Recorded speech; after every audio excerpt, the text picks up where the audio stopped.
All right. I believe we're live. We should be good. Samwise was ready. Look at Sam's that. already here. Wow. Wow. Okay. We are here, and hopefully this goes nice and smoothly. I know we don't have the best internet connection in the world, but I think we'll be fine. If not, we'll just laugh it off, and it'll be all good, right? You're very generous saying we have dodgy internet. They don't have to know which one it is, you know.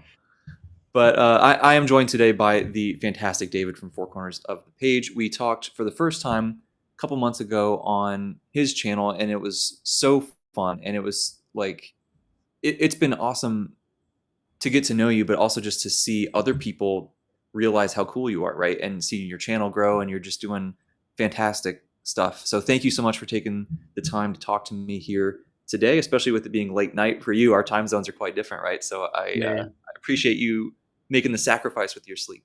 No, that's fine. Yeah, thanks for the kind words. It's nice to get the recognition I deserve. Yeah, for sure.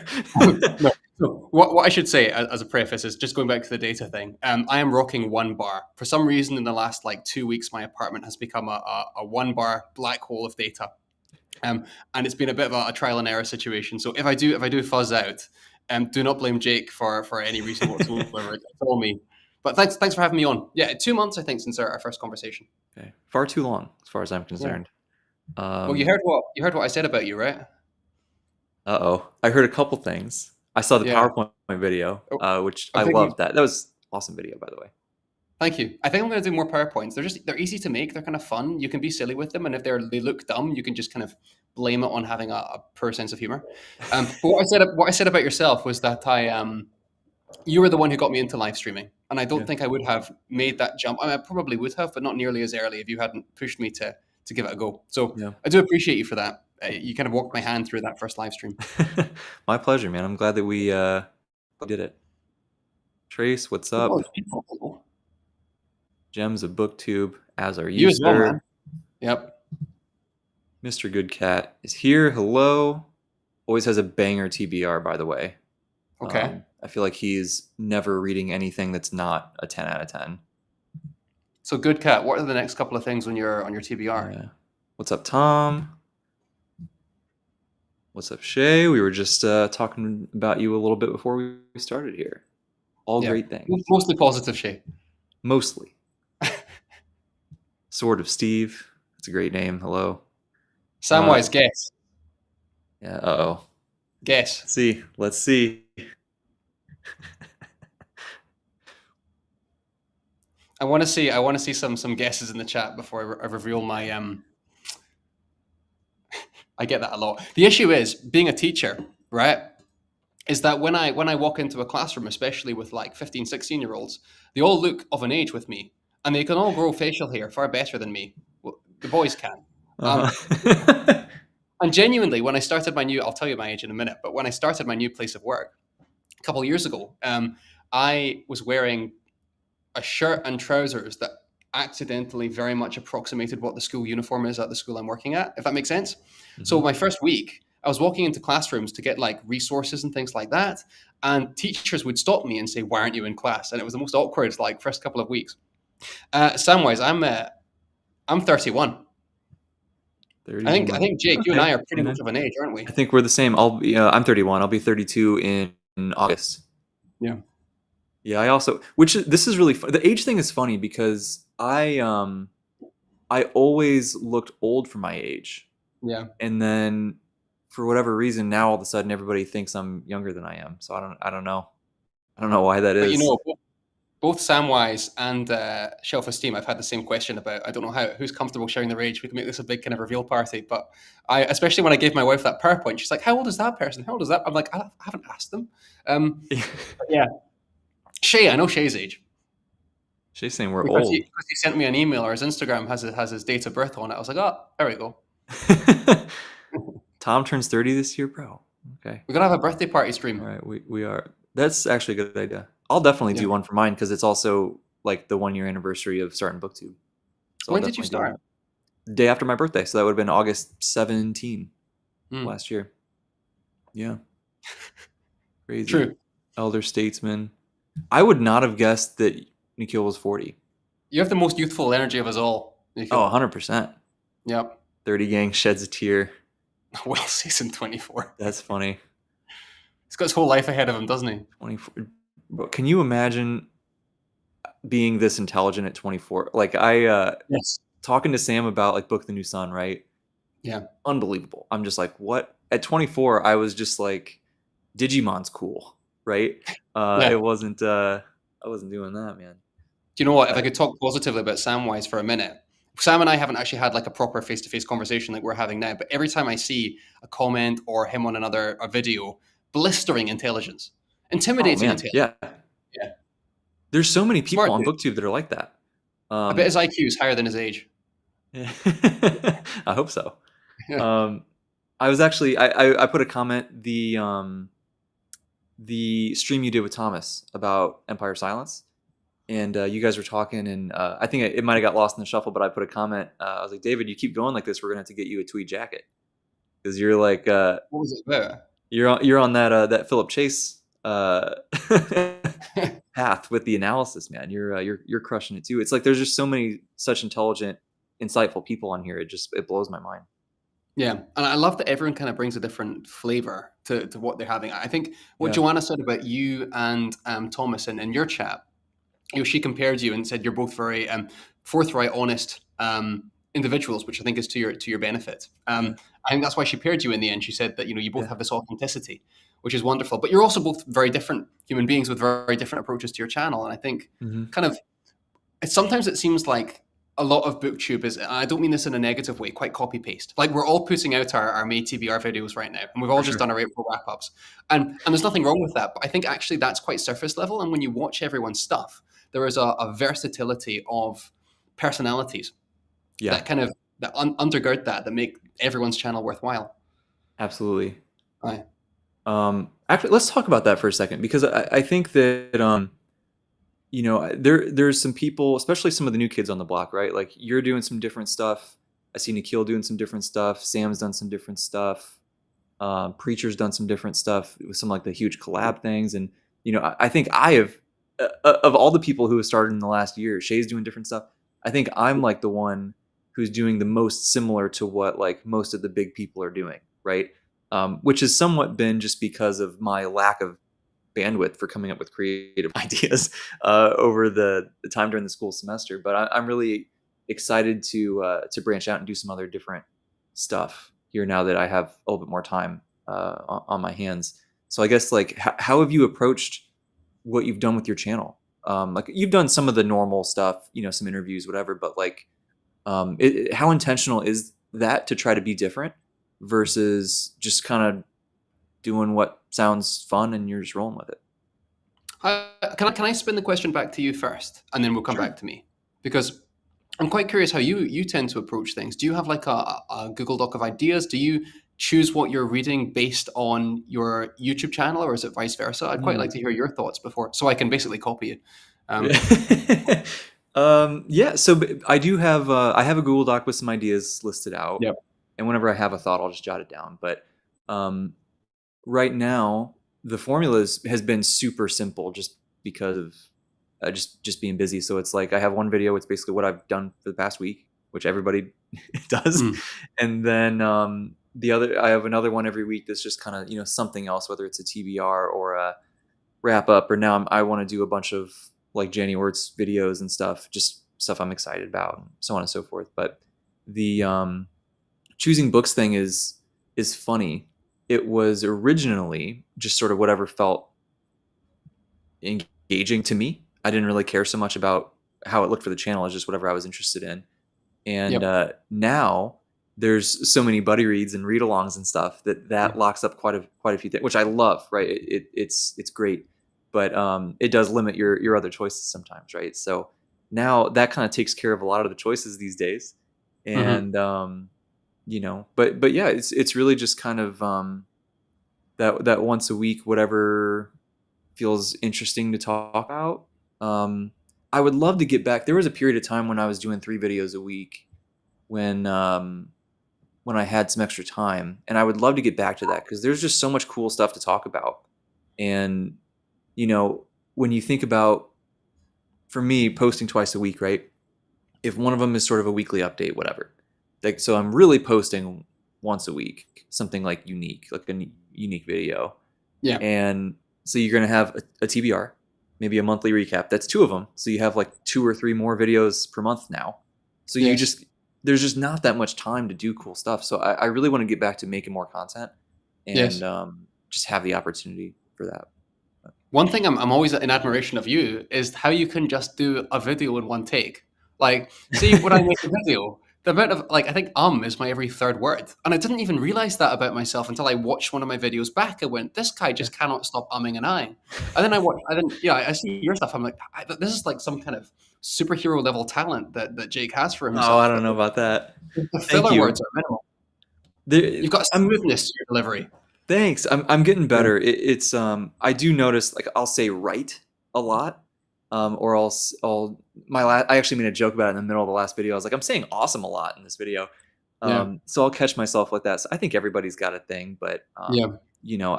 I talk a lot for my job and for um when I'm Mm. doing stuff for research or whatever. So that helps. You know who's really good at it is, I mean, everyone knows like John from Talking Story, right? But like Yeah. Preacher is a master, dude, which Yeah. makes sense because he talks for a living.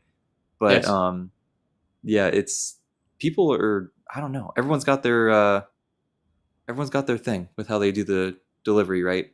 Um, Philip is also great. That, yes. like, he put out his weeks that were video today, and 35 Mhm. minutes of just continuous, just Yep. very erudite conversation. Yes. I'm in awe. It's not a talent I have. I think I'm a bit more jaggedy for Mm. but that's fine. That's what CapCut's for. I Yeah. see that Shay's saying the same thing. But whenever I see someone who can speak smoothly, I find it's a talent that people don't really pick up on until you've noticed it. If that makes Yes. sense. Yeah. 100%. Yeah, and it takes practice for sure. Like for you as a teacher, right? Like you're only going to get better at it because you just practice it all the time, just talking to people. Hmm. Um, or like for me as the same, like teaching a class in person was a huge thing. Um, Yes. Vaughn's books are still they're on my shelf. I want to start them so bad. They're good. Hearing you They're guys good. talk about book one, I'm just like, oh, I got to get in there. They're good. I Yeah. can't remember if our discussion was spoiler free. I think it generally was. So Hmm. you could go see that interview that I did with Shay. Yeah. But yeah, phenomenal stuff. I've got books 2 and 3 waiting for me in Scotland. So um, Beautiful. yeah, Yeah. That's so exciting, dude. It's, that's the issue, right? That's the problem with YouTube. There's just never enough time to read all the amazing books that people recommend to you. That's how it goes. yeah. Um, I didn't answer your question, did I? you did not. I was just about to throw it Oh, back at you. I fobbed it off and then just tried to move on. So the question was approach to BookTube, planning in advance. Yeah. Yeah, yeah, yeah. So the only I'm trying to view the first 6 months of my channel, and I think this is month 4. I think I started my channel January 7th, something like that. Hmm. So a lot of this first 6 months have been experimentation and purely just trying to see what I enjoy doing, because I don't want to do something that I don't enjoy, but I'm also aware that I'm not quite sure what I enjoy yet. And in what way to deliver the stuff that I enjoy. So when I initially made my channel, I thought it was mostly going to be book reviews. And if you look back on the 40 whatever videos I've made, I think 2 are actually book reviews. I don't tend to enjoy sitting down and articulating um, how things are good or bad and score, not even scores. Book reviews don't do that, but I find it quite difficult to sit down and give an extended, insightful critique of literature, and that Yeah. surprised me. And similarly, the things that I kind of struggle to record the most are actually the monthly wrap ups. I like them when they're done, but they don't feel as smooth as maybe I was anticipating. Mm. And before I made my channel, I was thinking those 2 things would be my bread and butter. What I've found that I've enjoyed doing most have been a few different things. So that PowerPoint video that I made, I was speaking to Shay as I was making it. I was just cackling away. My kids were in a soft play, and I was in the coffee shop next to the soft. I was just typing this thing out, just having a blast. And it was so easy to make, and it was so rewarding to think people are going to watch this, not in the sense of how many views am I going to get, but literally, hi Slay, how Is here. I What's up, get to man?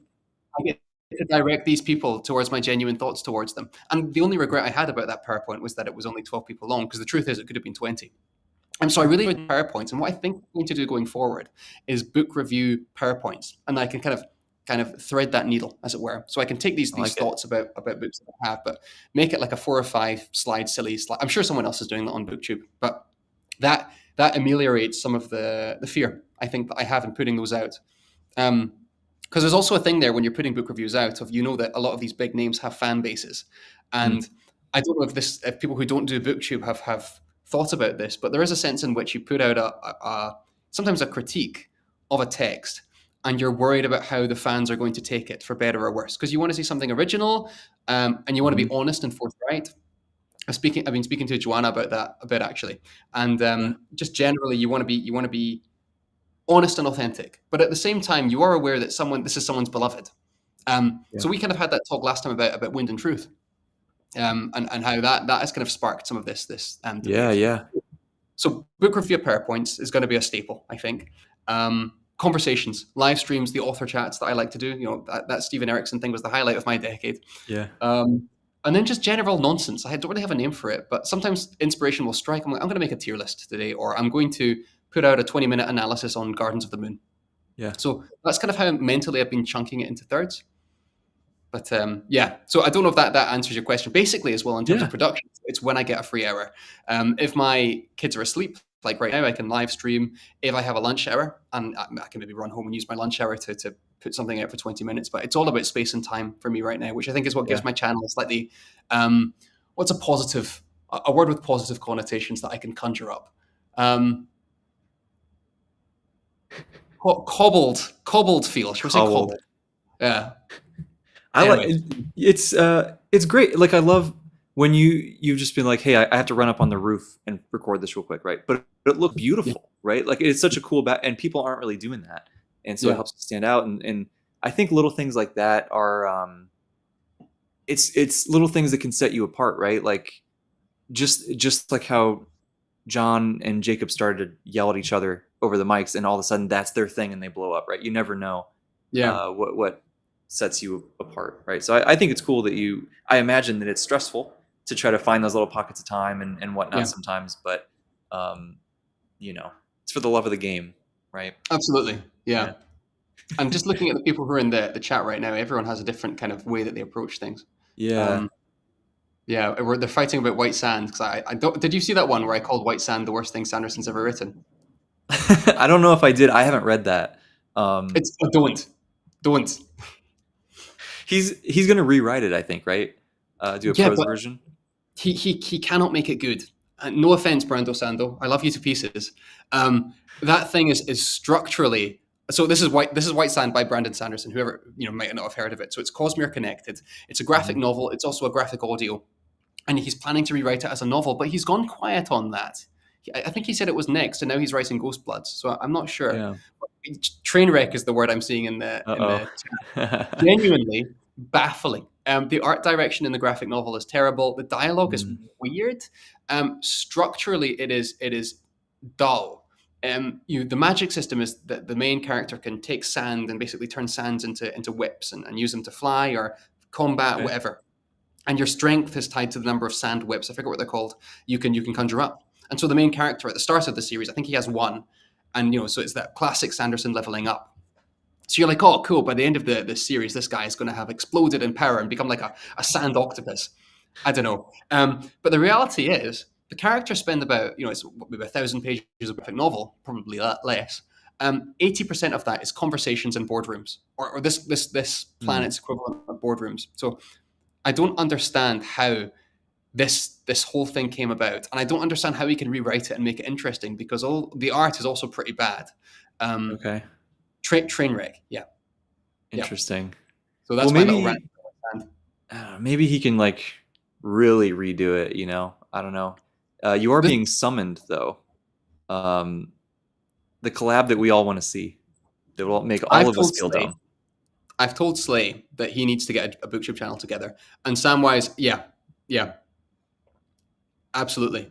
That'd be But cool. so Slay gave me the copy of the Warrior Prophet and Yeah, Thousandfold Thought, and so that's what I'm reading right now. that's But awesome. yeah, I was gonna can ask I? what you're getting into, and there you go. You already answered. Yeah, so I'm reading the Warrior Prophet, doing Gardens of the Moon again. Hmm. Assassination Classroom is the manga I'm reading right now. I'm having a good I time heard you with it. talk about this. Yeah, yeah. Yeah. So that right. Okay, I try to be careful what I say about teaching, but I'm gonna throw that to the side because hey, it's not my channel. Um, basically, Assassination Classroom. The premise is that this cosmic entity descends into a classroom, a bottom set classroom, like where the rejects of the school go, and say, you guys have to, sorry, forgive me, you guys have to assassinate me by the end of the school year, or I'm going to destroy the world. But this premise is actually belies what the graphic novel, which is really about, which is that this kind teacher supporting these reject kids, and helping them show that they're actually really good, wonderful students, and that they have self-worth, and that they are able to actually rise to the very top with a correct teacher. So that's kind of the subtext of Assassination Classroom. And I don't disagree with any of that. Obviously, I'd be a very poor teacher if I were to say something along the lines of, no, these kids, stay where you are. Do you know what I mean? You deserve to be in the bottom class. I don't mean that whatsoever. But as a teacher, and you yourself have been familiar with some of the ins and outs of education, there's often certain implicit stuff that comes up that I think we have to be careful with when we're discussing education. Particularly, one example would be in regards to extra mile. Am I still okay, or has my delay screwed me over? You're good. Yeah, you're good. that's fine. So the one main thing that this teacher does, this alien cosmic horror teacher, what he does is he's always there for the kids. So, for example, rather than making the one test for the kids, he will make 20 tests for 20 different kids. And he will, if a kid is interested in, like, I don't know, volcanoes, he will pick that kid up and fly them to Hawaii so they can look at a volcano and do the field work firsthand. And I love that as a story, but I worry often about these representations and what they're kind of putting forth into the world. And so I do get a bit concerned about stuff like that, where it gives the implicit assumption that teachers are basically there 24/7 to the detriment of their personal lives. Does that make sense? I hope I'm not sounding too uncharitable. No, I understand. Like, you're saying basically, potentially it could send a message that, like, if your teacher doesn't go to these such great lengths to do all these things for you, that they're a bad teacher, right? Like, it could send a poor message. Yeah. Yeah, and I'm sure everyone knows a teacher in their lives, right? Because it's such a common profession. And I guarantee you, the teacher that you know, two things: they will love their job, and they will be worked very hard, right? It'll be both. And so sometimes I worry about these representations saying, yes, you're working very hard, but did you go to that ball game? Sure. Did you sign up for the school trip and things like that? All the stuff that we do and we want to do. But someone like myself with a family, it's not always possible to do that to the fullest extent. And I wonder if sometimes these representations are positive, but also have a slight edge to them that we need to be careful about. I've killed the chat, so I'm wondering if anyone's still with me. That's something I think that's that's on a my great. mind. Yeah. I think that's a great point, and I can certainly relate. Like, for me, I wouldn't call myself a teacher per se. Like, I teach a class as part of my degree, but, like, it's one class that meets twice a week for an hour, right? It's not a ton. To me, I relate to it more in the sense of, like, I work with a lot of people one-on-one for, like, fitness stuff, Yes. online coaching, personal training, whatever you want to call it. And there is in that profession, there is a massive thing of, it's a similar thing, right? If somebody sends you a message, sometimes they expect you to respond immediately, no matter what. And there's a pressure for that. Yes, and exactly. Hop on a phone call all the time and stuff like this. And it's like, when I got into the job, I tried to do that and I burned out very quickly. And it's just like, you have to be able to set boundaries, right? And that's just that's real life, and you'll actually do a much better job in the long run if you have those boundaries for yourself. And so I certainly relate. Yeah, so I don't know how it is in the US, but in the UK, teacher burnout is huge. People get into the profession shiny-eyed, and 3 years later they've kicked it. Not because they don't enjoy working with young people, but because there's so much. The other thing that Assassination Classroom does that gives me pause is he teaches class so we can be a basketball court. Yeah. I've seen this too. Yeah. There's also a thing with teaching, that the open question as to how friendly you should be with your students, right? So in Assassination Classroom, this teacher is basically their mate. They and this is good in some ways, because they can come up and tell their feelings to this teacher, but at the same, and obviously there's the assassination dynamic. I mean, everything is serving the plot, but at the same time, that the manga is representing teaching as almost like your teacher is your friend, and you should be kind of having that some perhaps too close relationship. Mm. when maybe what's actually needed with some kids is a step back and be a bit more kind of a respected authority figure. And I think the manga is setting up some representations there that I'm not sure I fully agree with. I mean, there's, I mean, this is a joke. I don't think it's actually endorsing this, but the students in assassination classroom. How can I put this in a PG-13 way? Know their teachers' tastes, if you get me. Mm. Um, Okay. and so there's way too much familiarity between the students and teachers here. Sure. And I know Yeah. that I'm reading into it way too much, and I do find it a very enjoyable story. I'm loving it. But I'm also like, I think we need to be careful with how education is portrayed, because so much of this content is consumed by young people, and it will go on to Sure. affect how they genuinely view education as being. Yeah. So That's yeah. so interesting. How would you do you think that such a story could be improved? Like if there was another important teacher character that did things in a different way just to show representation of different forms of that job? Or do you think it's just important that there's separate stories entire that show it in a different way? Like how do you think that could be balanced out? I mean, there are a few different teachers in the series. There's a second one who is, I would say, a bit more kind of respected and standing back. Okay. So there is some of it. But I get that maybe I'm being a bit what's the word, a tweed jacket, uh, but it's something that I guess when you find something like a theme in literature that is close to your own personal experience, you Yeah, do tend to dissect it a little more. for Harry sure. Potter's another one. The way that Harry Potter takes his tests, I find very interesting, because Mm, it's all about the panic of sitting your exam and getting your exam results and what constitutes success when you get your exam results.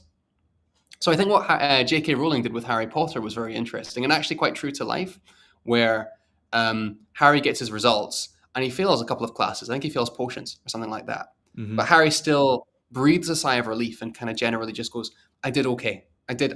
Yeah. I succeeded in my academic challenge here." Because she could have, for all J.K. Rowling's failings, which we won't get into, she could have set up that scene and Harry fails potions, and that would have been the rest of his day. Oh my goodness, I failed my potions class.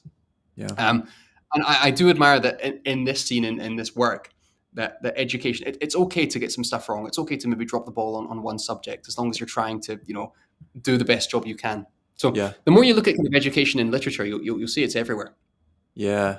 That's so interesting. Yeah, that's funny how when something's such a big part of your life outside of books or manga or whatever the medium is, right? How much it just really sticks out in a good or bad way, you know? Yeah. Um, yeah, I wonder what that's I've like. The Japanese culture is interesting. You probably know this much better than me, right? I mean, you've lived there. Do you have any insight yeah. on this?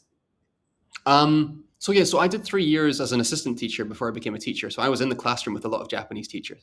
Yeah. Um, now take this with a massive pinch of salt, because I'm probably speaking way outside my wheelhouse. I haven't been trained um, Japan seems to be a bit more leaning into directed kind of chalk and talk, we call it, where the teacher stands there and writes on the board Mm. and you dutifully copy it down. That is what I saw a lot of.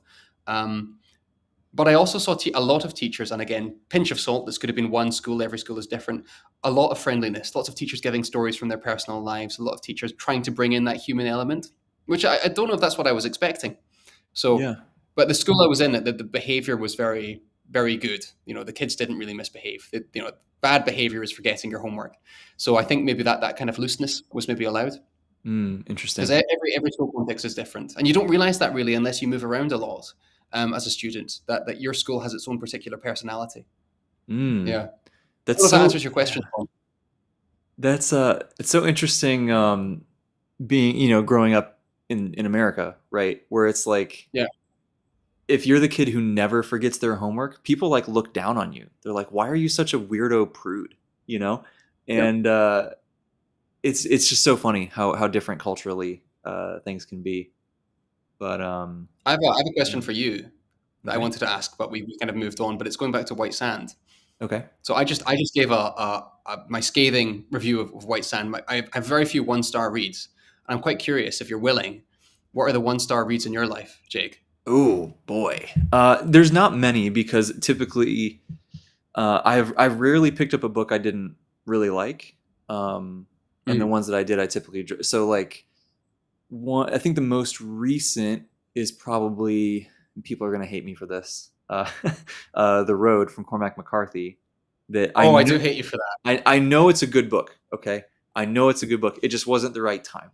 I Yeah. picked it up because a friend actually sent it to me, and I was like, I want to get this back to him, right? And I wasn't excited to read it, and the style was it's Cormac McCarthy, right? Yeah. So it wasn't the right time. So I will come back to it. I know it's great, but I think what else did that to me? I wouldn't say 1 star, but I wasn't crazy about the Witcher books. I dropped out about Yeah. halfway through Baptism of Fire. I got to It book was 3, the yeah, first novel, and I dipped out. And I had the it was box set as well. fun. I was really looking forward to it. Mm. Yeah. I was too. Yeah, I was like, man, this is gonna be great. And um, it's I don't know. I would be willing to try it again at some point now, sort of knowing what the series is like. I think I came in with expectations that it was going to be about Geralt and about monster hunting, and it's just not. So Yeah. like, but so that was like that. Um, what else? I'm seeing The Alchemist in the comments. I know that's quite a controversial one. Some people love it, some people hate it. Did I read that? I feel like I read that in school, maybe, but I don't really remember it. Um, Yeah. Actually, speaking of that, there's been some stuff I had to read in school that I didn't like at all, like the classics, right? Like in the state, I mean, they always make you read like what is it? Tom's gonna hate me. That what's the Huckleberry Finn and what's the other dude's name? Just wasn't for Tom me. I Sawyer. know Tom Tom Sawyer. Sawyer. Yeah, yeah, yeah. I know Yeah. Tom likes the author and stuff a lot, right? But it just was not my thing. They made us read like Where the Red Fern Grows and Old Yeller, and these like American classics that are not for me. Great Gatsby is another one. Slay, yeah, just not for me. I don't know what I have against the American classics, but like I had a different class where we did it was English literature is what the class was called. So we read like Frankenstein and Beowulf and a couple things like That's that. And it was like, cool. oh, this is cool, right? So I want to get down the rabbit hole of like medieval ancient texts. I do Philip and I too. spoke about that. I think that like I'd love to get like one of these big compendiums and just work my way through it because I mean Yeah. I don't want to say zero, but every single classic ancient text that I've read, I have adored. Beowulf, Mm, Sir Gawain and the Green Knight. mm. Those are the two that are coming to mind right now. Gilgamesh. Loved Gilgamesh. I read it on a plane. Wasn't expecting to have like a light, fun time with Gilgamesh. Um, Funny. a lot of these stories I think stand the test of time because they are quite simple actually, and you can just understand the story and then read into the layers in the subtext. Yeah. Um, I Yeah. actually quite Huckleberry Finn. I enjoy. What's his name? Oh my goodness. Oh my goodness. What's the author's name? Um, That's bad. We both run booktube channels. Tom, save us, bro. Um, People are saying I should try This is Moby Dick. Is Moby Dick? Is this trolling me because you think I'll not like it, or it's is it's this it's real? uh it's hard going. Moby Dick. Is it? I speaking of I've Moby never Dick, heard someone describe it fire. I've been knee deep in the next saga of One Piece lately, and the Mark ship Twain.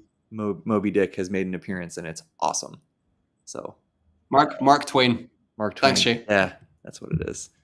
Yep, So I, smarter I than don't know me. if you've he's a really interesting guy, Mark Twain. I went through his complete fiction. This was like 4 or 5 years. I was Okay, on a road trip and it's like 10 days long and there was no Wi-Fi, and all I had with was Mark Twain's complete works and my okay, wife, who I was probably neglecting in the seat next to me. But not nearly as yeah, interesting as Mark Twain though.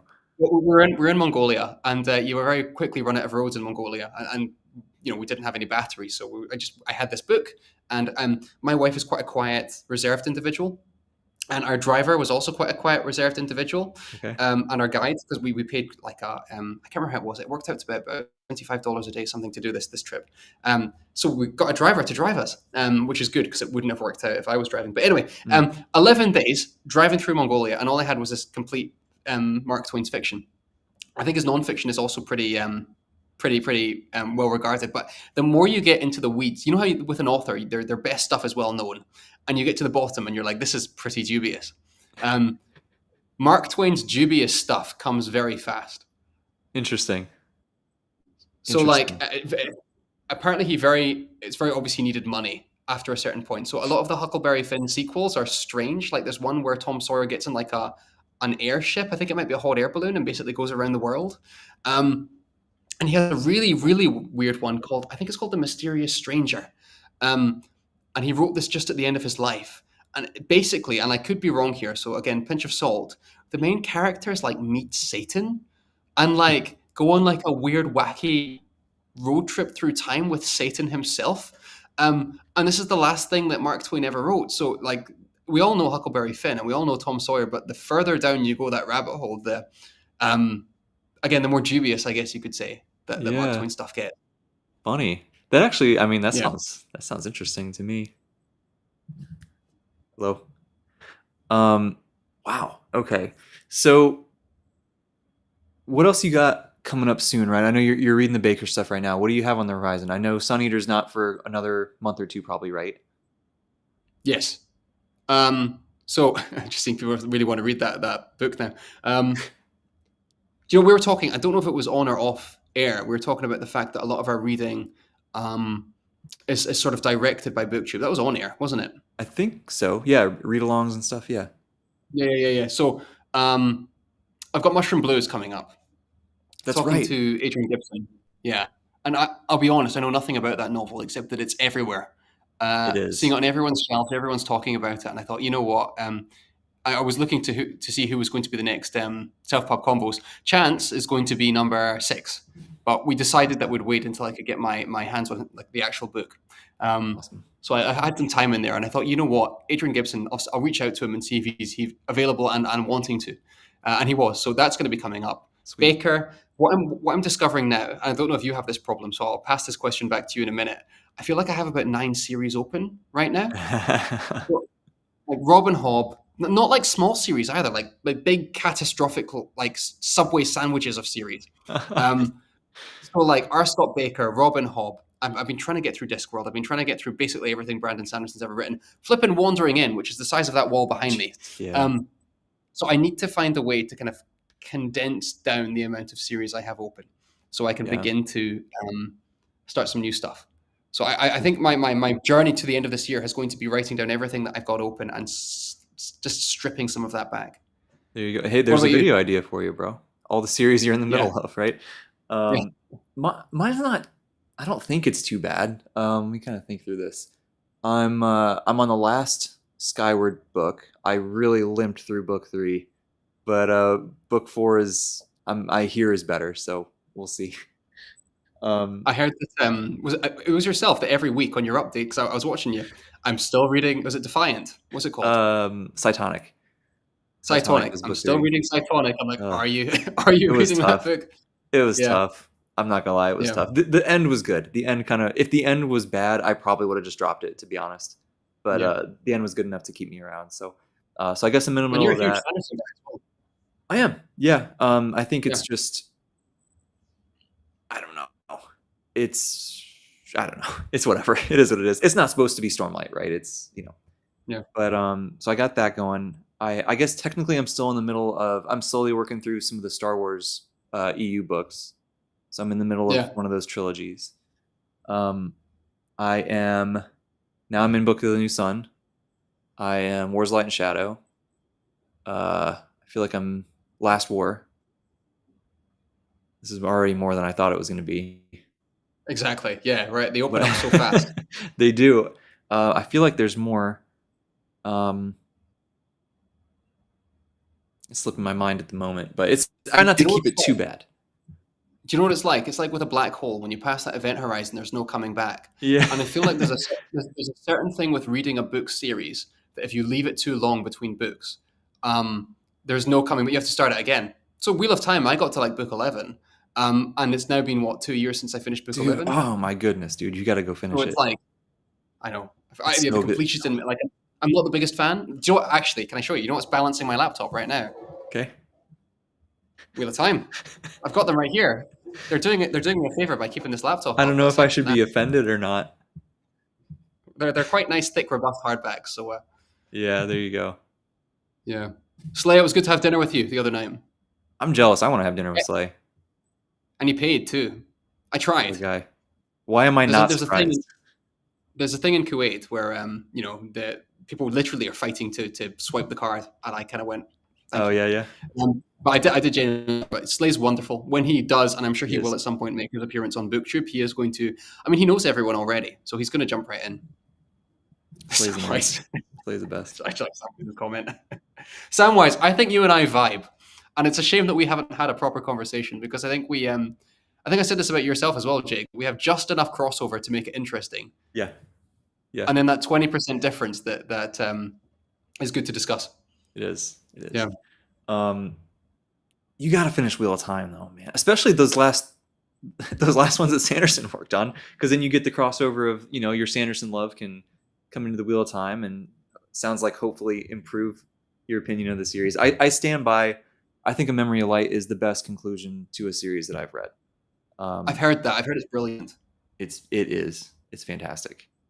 Shall I give you my brutally honest thoughts on the Wheel of Time? Do We're it. talking about annoying fan bases or not. So, I did myself a disservice because I finished Malazan, was looking for the next big chunky series, and Wheel of Time is one of the ones that comes up a lot.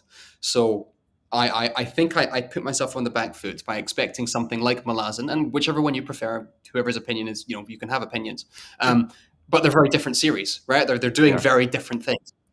And so I went in expecting something that it wasn't, and that was my fault. And I've heard so many people talk about it as the best thing ever. So Daniel Green is the most famous example. I hear him talk about the Wheel of Time, and I go, I want to love Wheel of Time like he loves Wheel of Time. So I had a failed attempt at book one. I eventually finished book one. I got to about book 4 or 5. I had like the most outrageous sunburn of my life in like 2018, and just basically lay on a bed like this with my back like utterly like in ruins, reading Shadow Rising, like this. Yeah. So this was all going on, and but I kind of made the realization that I was never looking forward to the next Wheel of Time book. I'd just gotten so far. What's the Macbeth quote? I am in blood. Stepped in so far that returning is as tedious to go over. I might as well keep going rather than go back to where I was. Sure. So I transitioned to audiobook because I think I told you in the previous live stream, I like to jog. I like to run when I can. And so it was good audiobook fodder. But it always just felt like I was trying to do it for completionist's sake. Whenever I read Wheel of Time, I kind of feel like I'm reading an AI-generated approximation of what someone else is reading. Does that make sense? Like what someone else has, I've got like the weird kind of parallel world version because I'm like, I see all these plot points that people talk about. I see all these characters that are beloved, but for some reason when I'm reading it, it isn't really clicking on the page for me. Yeah. And it's not like a huge like writing issue. I wouldn't even, like Jordan's prose. I think is really decent, and I don't think the critiques that people level I think are fair. Like the bloat, me too. The women characters. Yeah. But I think everyone admits that. I haven't really met a Wheel of Time fan who says no, you're wrong. The tugging of the braids is essential to understand. Like everyone knows, but for me, it was just that I never looked forward to reading it. I was always just kind of going, okay, let's get this next one done. Sure. So I don't know. I'm going to keep going. I will finish it at some point, but it's something that I'm kind of viewing as a project to, again, close the door on. But what I have heard is that season 3 of The Wheel of Time is an absolute banger. Me too. So I'm wondering, I'd like to watch it. Watching the show. Yeah. Yeah. I don't know if you've seen the back and forth in the chat has been fantastic. So, Sam, I no longer like you. Sorry. Shay, same to you. I no longer like you either. Tom is my favorite because he's telling you guys to get out. What's the problem? Oh, I forgot about the spanking. I don't see the problem with this. Don't knock it till you've tried it, Samwise. Exactly. Come on, live a little. He's only 24. Give him time. Yeah. So the sunburn was awful. So I was in. Sorry, I feel like last time as well. I was mentioning, my travels a wee bit. But my wife and I, because we're in Japan, there's a cheap flight to Malaysia. So we were in Malaysia for our anniversary. And so we were on a beach, and I never go to the beach for reasons that should be fairly obvious. Me either. But I thought, you know what? I'll lie under this tree, and I'll have a drink, and it'll be fine. Not realizing that trees do not provide sun protection. No, I didn't know that. So I had genuine, I don't know how detailed I want to get here, but when a snake sheds its skin. Yeah. That's what happened with my back after it was gruesome. But basically all I do was lie in bed for a week and read Wheel of Time. So for that, I do applaud it. But the thing though, I think the hotel staff, So Malaysian people are wonderful and friendly and kind and chill and just some of the best people out there. But I think the hotel staff knew, and I think they were kind of having fun with me because they kept coming up to me in the breakfast room and kind of slapping me on the back, like, "Hi, man, how's it going?" Ugh, And oh, genuine blinding flashes of rage every time that happened. yeah, Um, yeah. but yeah, so I do have fond memories of Book Four because it did save me. There you Yeah, go. sunburn's just the worst, and because you I've feel been like there. Yep. you only have yourself to blame as well. So there's a level of self hatred that comes with sunburn. Yes, I was. How old was I? I think I was 17 or 18. I Yeah. was at a if Slay was here, he would know what this is. It's called Warp Tour. It's a big outdoor music festival that used to go through the states, and it's now gone, which breaks my heart. But Yeah. it's trying to come back. They're trying to revive it, but I don't think it's gonna work super well. Anyway, and it's in the dead middle of summer, and so I went out and you're a dumb teenager, right? So you don't Yeah. think about sunscreen that much. And Well, Samwise is, but he's not dumb. yeah. So so I'm out here all day and then I get to the hotel room that night and man, my back is like tight and hot and like what's Oh yeah. happening, right? You feel And it coming on, don't you? you feel it and then the next morning like blisters all the way across the back of my shoulder and like this never and ever since then I've been like I already didn't really love being out in the sun, but since then I'm Mhm. just like absolutely not. Like I Yeah. hate it. And then I Yeah, moved yeah. to Florida, so I was going to say you're in Florida, where the sun is pretty infamous. it is indeed Yeah. not a fan. I don't like the sun. I don't like the beach. I don't like it's just not my vibe. But I came here for the grad program, so we got to Do you know make that the do. biggest difference in cultural perception between the UK and the US is how we Mm. perceive Florida as countries? Because in the US, my understanding is that Florida gets a lot of flack, right? People like to make fun of Florida. Would that Yes, be fair? Yeah. 100%. In the Yeah. UK, in the UK, I kid you not, Florida is the dream destination for every single child. Whenever you're talking about your summer vacations as a kid in the playground, where are you going for holiday? I'm going to England. I'm going up to the Highlands of Scotland. I'm going to France, which is like an hour and a half flight away. But if someone can bring out the trump card that is, I'm going to Florida, that Yeah. person is like revered. It's seen as like the best destination. And it's only when I met my wife and she goes, "Why do you guys all love Florida so much?" She's like, "France and Italy are like an hour and a half away on the plane."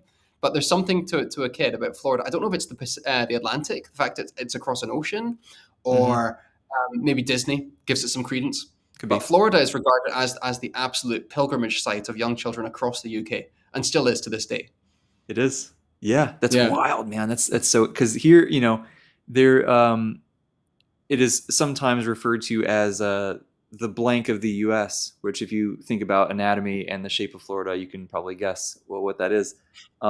It's and there's always a news story about Florida man and stuff like that, and it's just if you want to be baking in the hot sun and see you know a homeless person on this street and the next one someone's trying to sell you drugs and then the next one someone is the nicest person ever and they're trying to sell you flowers or like fruit or something like just so genuine awesome and yeah. then like it's a mixed bag of everything and then you'll walk over and see an alligator and like there's just it's weird it's weird but I very much like cooler weather and like Mm. more dreary like I want like a gray sky and like that's my so it's funny it's like from what I hear I think I would like the UK quite a bit um Scotland is your place. that's what it seems I would love to get to the UK it's like I hate flying I'm pretty scared of flying to be honest and so it's hard for me to like work up the courage to go on like a big trip like that but the Yeah. UK Japan and oh, there was one other one that we were just talking about the other day that I'm like, oh yeah, that'd be awesome. But UK and Japan are definitely like, I got to get there someday. It'd be amazing. Come to Japan. We can hang out. I would love it. Yeah, that'd be Yeah, awesome. yeah, genuinely. Yeah, there's actually one of my clients that I work with. She's a powerlifter. She just got back from a trip to Japan and she was sending me pictures and stuff. And I was just like, I want to go so Yeah. bad. But It's the plan wonderful. is But scary, man. I have a soft spot for the US. I mentioned I lived there for a year, Hmm. right? it's you've got a troubled wee country in some aspects, shall we say Yeah, that? A you troubled could wee say that. and listen, we're not going to get into a big political live stream. No. But the faults and the failings and the I would even go as far as to say maybe even the brainwashing that takes place in the States Mm.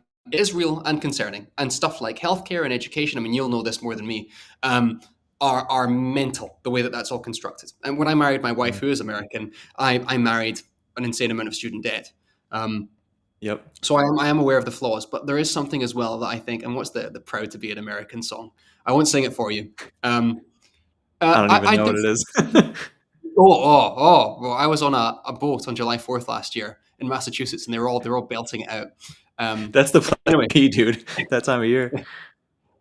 but there's so much warmth and heart to the States that I think gets undercut by Sure. the problems that it is currently experiencing. I think the diversity of landscape is genuinely incredible. Like you go from Florida to this kind of humid sort of watery weather, up to snowy mountains, to desert, to the northwest, which I would say actually quite looks like Scotland in a lot of ways. Mm. I think the literary culture that comes out of the US is not something that's recognized a lot. Like the great American novel is a thing. And people call American, and I don't want to gush too much because I want to acknowledge the problems as well. But I think America is a huge cultural staple. I don't. People kind of call America as like a place almost devoid of culture. You know, I think it's like snobby Mm. Europeans can say stuff like that. I don't think that's true at all. I think some of the stuff that is produced in America is fabulous, and the multiculturalism is huge. Like when I grew up in Scotland, it's like 99% people who look like me. Sure. And when I went to the States for a year and just encountering that diversity was, I don't want to go kind of overboard with it, but it was a bit of a culture shock to Sure. be able to recognize that, it's not like Scotland where everyone is deeply homogenous. Hmm. Absolutely. Yeah, Yeah. Tom knows this.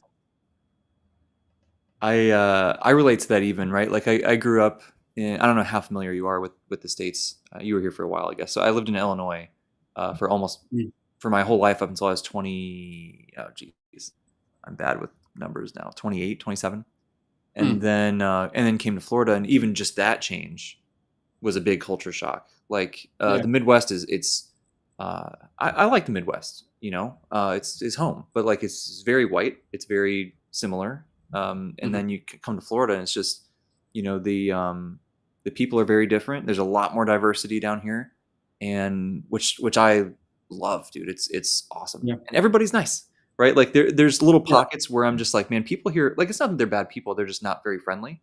Like Mm. people will very purposefully avoid making eye contact. Like if you walk by them on the sidewalk, they'll look Yeah. down, or they'll just like Yes. mean mug you or something. And I'm just like, I just want to say hi, dude. Like, but Yeah. whatever. But it's as you said, America certainly has its faults, but I am very grateful to have been born here, and I being a straight white male born here Weird sort of thing, isn't in it? this Yeah. day and age, like I've had it pretty easy compared to how a lot of people have it in the States, and Yeah. I am aware of that privilege. But it still is overall a great place, even though I love the Celestial Dragons reference. There's some I problems suspect we here all and have the there. same opinions about what we're talking about, so I Yeah, suspect there's we're fine. But, yeah. there's some Um, interesting stuff. It's never boring. We could say that. Yeah. Do you know one thing that's really shocked me about the state? It wasn't just the States, but I felt it very keenly in the States. Is the sense of space. And actually, Ericsson and I talked about this in regards to Canada, and I think it was Saskatchewan. Mm. Um, that might be wrong, but in Scotland, if you look at a map of Scotland, all of our major cities, bar one and a half, Aberdeen and Inverness, are within half an hour's driving distance of each other. We have this thing in Scotland called the Central Belt, which Yeah. is basically where everyone lives, or the vast majority of people live. So from Glasgow, which is the biggest city, to Edinburgh, which is the capital city, genuinely on a good day, 25 minutes driving. It's crazy.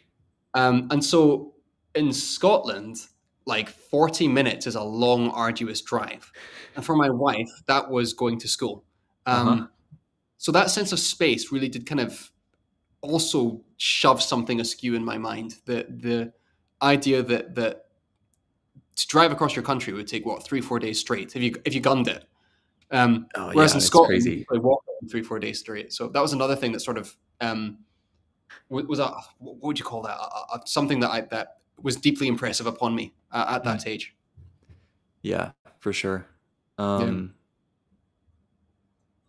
Yeah, there's just a really, just really, interesting place. Can I would actually love to visit Canada too. That'd be cool. yeah, What I see, a lot of the nature up there is just gorgeous too. yeah, But I have some friends who live up there. That yeah. Anyway, yeah, it's funny to think about these things because like I'm like the opposite of a political person. Like I don't pay attention at all, which is yeah, not. I'm not saying that's a good thing, but it's I don't know. I'm less frustrated than a lot of people are. I think where when yeah, I'm just not really paying that close of attention to it. But it also means that I at times will take for granted the good things as well, right? Um, yeah, so it's always cool to kind of refocus on some of those things too. But absolutely. um, Yeah, I'm seeing lots of discussion in the chat as well. yeah, yeah, yeah. There's a lot to say. A lot to say. It's funny, but It sounds like Tom and you had a similar relocation. Illinois is next to Pennsylvania, or very close, isn't it? it's a I don't know. Relatively speaking. I'm not. Pennsylvania is close to the East Coast. Illinois is kind of right in the middle. Yep. So could be closer, but could be a lot further away too, for sure. Yeah. But I've Well, never there's a been to town in Pennsylvania. Pennsylvania that like collapsed or something. Am I making that up? Tom, maybe you'll know about I this. don't know. Yeah, maybe you know. There's like a town that basically just was on a massive like hollow shell and just basically just fell apart into the abyss. Am I making that up? Am I I don't spreading know. misinformation online? Am I the Chat, problem now? chat, hook us up because I don't know. Um, I love the story. I think America often generates kind of more stories just due to its like size, like kind of interesting things happen maybe. in kind of obscure corners. The one that's on fire, So maybe. Is it on fire? Tom, would you do a deep dive for me and see if I'm wrong there? I'm sure there's a town that just sort of fell in on itself. But yeah, I loved. I'm just saying, Steve. I loved Seattle. I did some traveling on the West Coast, and I think Seattle was the place where I would set up shop if I had to. Just I think I would like it yeah, too. Yeah, yeah. yeah. And it's very similar to Scotland, that kind of grey, misty green atmosphere. That's You went nice. to some kind of conference in the last month since we last spoke, right? Yeah, it was the ICFA that was actually really close to me. It was like a 3 hour drive for me to get there, Yeah. which was really well, really close to me. Like to you UK guys, you probably think that's a long time, Yeah. but it was great, man. It was me and Chance actually shared a hotel room. He flew down, Mm, and so we hung out the whole time, and we met up with we met Alex Banks from Books with Banks that I know yep. that you know, and Yeah. Jared from the Fantasy Thinker. We hung out with him a lot, and just dude, it was crazy. Like there was a day where we're just sitting out on this patio. It was me and Chance, and Jared was there. Alex was there a little bit. AP Canavan's here talking about stuff. Stephen Donaldson's over there. Jenny Wirtz is right here, and we're just talking about fantasy and just everything. It was crazy. Just the amount of information you soak in is nuts, man. But That's amazing. Like I'll be honest, I'm jealous. I'm nodding and I'm smiling, but I'm actually hating you quite substantially in time. yeah, Um, you're just like, oh, AP Canavan's over there, Johnny Wirt's up there. yeah. I want to read Johnny Wirtz. Yourself and Shay both have I been you produced videos on her recently, so Yes. yeah, I so badly want you to read her stuff. It's yeah, I think you would really just knowing what you like, I think that you would really dig it. Um, and there's a bunch of like you don't have to jump into the main series either, right? You can do like she's got some standalones and stuff. Yeah, she's saying she's the goat. She is the goat. And the cool and thing I love too how is that involved she is in booktube yes, as well. I Yes, was just gonna say that that's the cool thing too is that like she is the first person who is so excited to talk to you about your experience with her work, even if you don't love it. If you got complaints, like she'll be like, okay, cool, like you know, and just talk to you about it. And she is the best, man. Like I am. It's as weird as it is to say, like I'm friends with her now, and I'm just so grateful to be able to talk to her and yeah, just learn and like she's just had so much life experience, right, and so much wisdom to share and perspective on everything, just like art in general, right? And yeah. yeah, she's the best. It's crazy. I, I think so. Robin Hobb is my biggest open series right now. So I think when I finish either with Hobb or maybe a fewer smaller series, that's when I'll do maybe I'll do the thing. I'll just buy all of them. Let's go. But yeah, yeah. I She love it. seems awesome from my Yeah. tangential interaction with her. But I do love that Yeah. she's involved in it. And again, it's that thing you say where you don't feel like you have to, be overly praising. We Yeah. had this. Was it you and I who had this text conversation about Sun Eater and Yeah. Empire of Silence, and the fact that I didn't love it as much as I was expecting to. It was Hmm. yourself, and I said I'm a bit worried about how Yeah. if Christopher saw that, what he would say, and you basically said, Sure. "Don't worry, he can take it," which I Oh did yeah. appreciate. That was yourself, wasn't it? Yeah, it was for sure. Yeah, Yeah. he's he's the first to admit that he was still learning how to write right when he did Empire of Silence, and like Mm. I think from what he's said, what I gather is like he's still very proud of the book, but like he knows that he's come a long way as a storyteller, Yeah. which I think is obvious. Like when you guys read Howling Dark, I think the jump from Empire to Howling Dark is big, and then Mm. a lot of people, it's honestly these days the more people that are picking up the series, it's like for so long everyone was like Demon and White's the best. That's what everybody said, and Mm. then now so many people are getting into it that it's like a lot of people say Demon and White still. A lot of people say Howling Dark. A lot of people now are saying Book 4 is their favorite. You'll see some people say Book 5. You'll see some people say Book 6. Like it's literally Book 1's the only one I that know no it's one his says book is one. their favorite, except for Mike's book reviews. He says that's his favorite because it's the most like Dune, I think, and it was the one that got him into the series. But I think you it's said. Yeah, I think you said that he is very generous and understanding, unless you dig him too hard about the June stuff. yeah. I mean, he's fine. Like he won't like get mad, but I think he's even said before that like if he's reading reviews of the book, which I don't think he really does anymore, but at the time, Yeah. he's like, there's only a couple reviews of Empire of Silence, right? Because it's always like, oh, it's too much like Dune, and there's just so many reviews that say that, which to me I is hilarious because I don't think it's that much like Dune. I would agree. I don't Yeah, like there are some inspiration. I mean, I called Gibson the June quote man, yeah, and I stand by that. But if you take Gibson out, I mean, what is there? There's a society that has technologically stunted itself. hmm, You have the philosophy on the kind of emptiness of feeling through Gibson. hmm.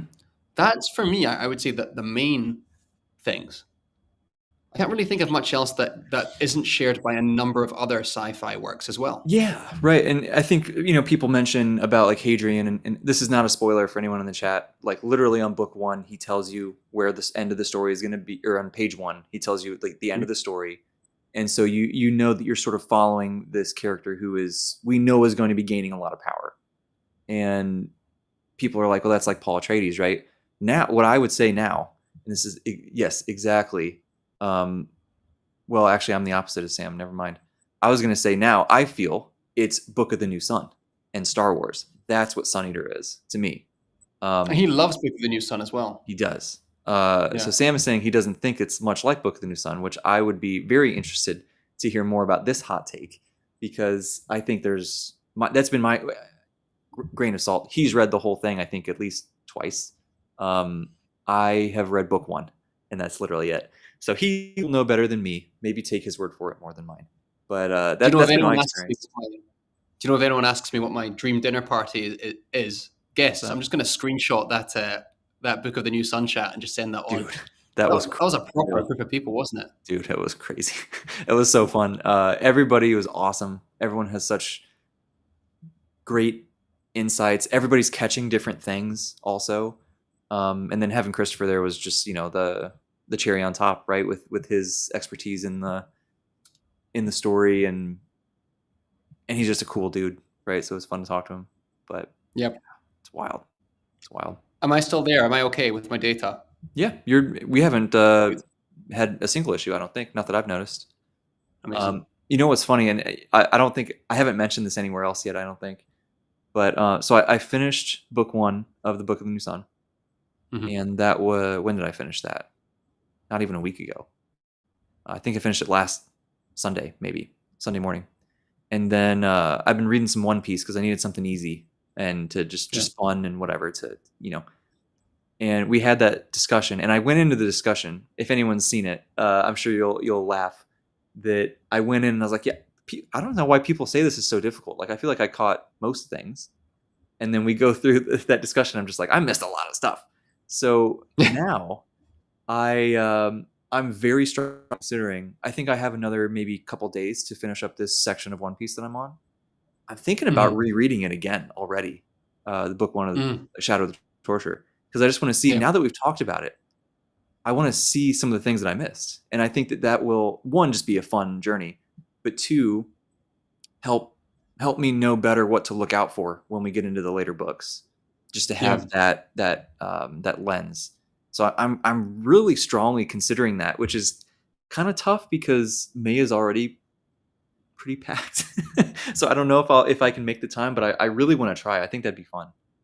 It's a short book, right? It's only about 200 pages or something. Yeah, Am I it's wrong? 250, something like that. Yeah. And it's I mean, dense, quote unquote, but like it's not a super slow read. I don't know.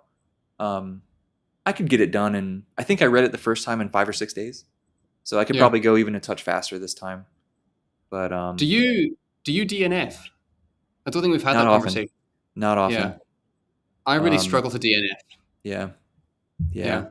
It's I will do it if I really, really don't like it. Like, um, if I don't like it and I don't have reason to believe that it'll get there, right? So like, um, I what's a good example? Um, On the road. On the road or the road? yeah, I Which, did DNF the road. That's true, but I will come back to it, right? I will say it. I will come back to it. have you read any other McCarthy? No, I have not. Right. So I have not read Book of the New Sun, so I could be totally off.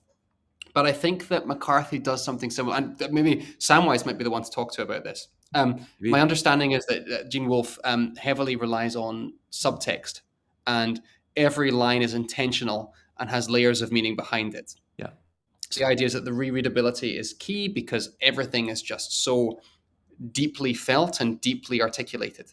yeah. On the Road is probably the least like that. But for example, Cormac McCarthy has the Border trilogy, which is about a group of guys, hanging out on the border. Hmm. And the books are basically standalone with some connections. Book 3 is kind of a sequel to books 1 and 2, which are standalones. And so I think if you appreciate what Gene Wolfe is doing, and again, I've not read Gene Wolfe, so I could just be being an idiot. You might like to give Cormac McCarthy another go Yeah, because I I do think want to. that focus is quite similar. Yeah. I would like to try it again at some point. It's just got to be the right time. I just don't want to feel Yeah, like I have to do it, you know? I'm yeah, noticing about that about myself more and more as time goes on, is like, especially now that, I'm doing all these buddy reads and stuff. I want to be very cautious to not overcommit to yes, I just never want to feel like I have to do something, right? yeah, Fortunately, everything I've been invited to do or that I have thrown out there is all stuff I'm really excited to read anyway. So I don't yeah, think it'll be a huge issue.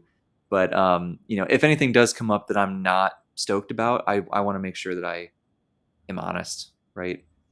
yeah. This is actually an interesting question too. Somebody asked if we ever, take notes for some books. I take notes on books all the time.